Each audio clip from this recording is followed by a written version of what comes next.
Thank you for tuning into our podcast, Canal Days, What Life Was Like in the Industrial Connecticut River Valley of Massachusetts.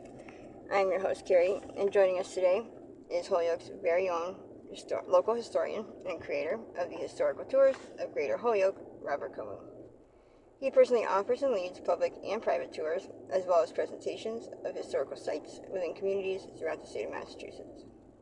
Currently, communities he has chosen to focus on this year are Holyoke, Chicopee, South Hadley, and East Hampton, and also Granby and Amherst as well. His tours spotlight the local canals, reservoirs, cemeteries, and churches, as well as various parks, streets, and selected historical houses within each community. Today's episode will be discussing the St. Joseph's Church, located in Hatfield, Massachusetts. Tell us about the St. Joseph's Church in Hatfield. Yes, this is a wonderful place. A nice white painted church. Looks like a colonial church, but of course it's not. It's a Catholic church. Now, today we're going to talk about not only the church, but also the rectory, and also its cemetery, and then what has become of the parish itself, because quite a bit has changed around. And so the church itself is on 15 School Street, and the church is a Gothic revival style of church, and it has a very nice look to it. I think it's from about the year 1900 or so. Another rectory is from 1907. That might tell you when the church was about. And it's a very well-maintained location, and that's great. This church, I have never been inside, but I think it has stained glass windows inside of it. It has a nice, quaint steeple to it, and the arrangement itself is quite gorgeous. So I hope you visit this church and other churches in Hatfield. It has a couple Catholic churches and a few Protestant churches around the area. Tell us about the rectory. All right, the rectory is to the left of the church as you look into the church. And that rectory is at 11 School Street. And its architectural style is colonial revival. And it's from the year 1907. That's known to be exact. And they fit together well because they're both white, wood-clad, and then painted white. And so they have a nice look that fits together very well. And that's important. I don't think there was ever a school associated with this church, so thus it never had a convent. But it does have a cemetery, and we're going to tell you shortly about that. And really quick before we continue with the rest of our interview, just to fill our listeners in, if you want to find out more information or sign up for any of his various tours, you can check out his website at holyokecanaltour.org. And there you can find videos and podcasts of the stops along each of his tours, as well as photos and text of the historical sites throughout as well. And for private tours and other inquiries, you can email him directly at bobcat4214 and his tour is made for fun, educational, outdoor activities for families and group parties.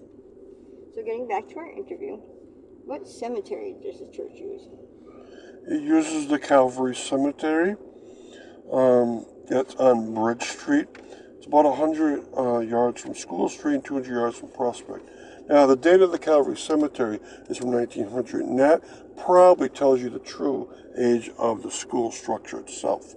The church structure itself is probably built around 1900, unless there's a predecessor small chapel. And this cemetery grew up a lot of parishioners from St. Joseph being buried there, but now it's a combined parish, so some different things are happening. Now, this cemetery here, if you visit on your own, I have a video just for that to help you navigate around there. It does have a priest center to it, which is important because if you want to study the history of this church, you should know some of the history of these pastors are here. And there's surely one pastor named Andrew Baksick, right? And his stone is towards the middle near the cross. And what has become of the parish? Okay, it's now a combined parish. Its parish name is Our Lady of Grace, and it serves all of Hatfield. And It's a combined parish because there used to be two Catholic churches within Hatfield, and they both had population troubles, and their enrollment was declining, and so St. Joseph's Church joined together with the Holy Trinity Church, which mostly served the Polish ethnic group, and that church was from 1920, and combined.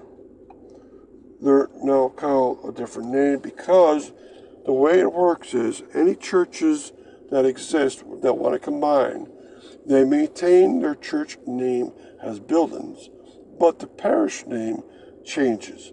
And the parish name here changed. And the reason why they want the congregations or communicants to have a sense of belonging together, not that one dominates over the other, but that they're really together.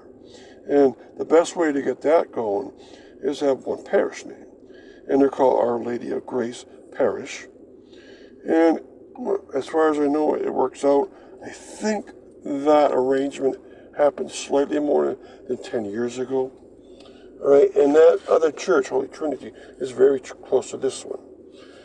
So now all groups are together, Irish, French, Canadian, Polish, under the same parish name. And thank you, Robert, for educating us on your tours and historical topics of expertise. And of course, we want to thank our listeners for tuning in. And you can check out a large selection of our other podcasts on this website, as well as on SoundCloud.com. And be sure to stay up to date with new podcasts and videos posted daily.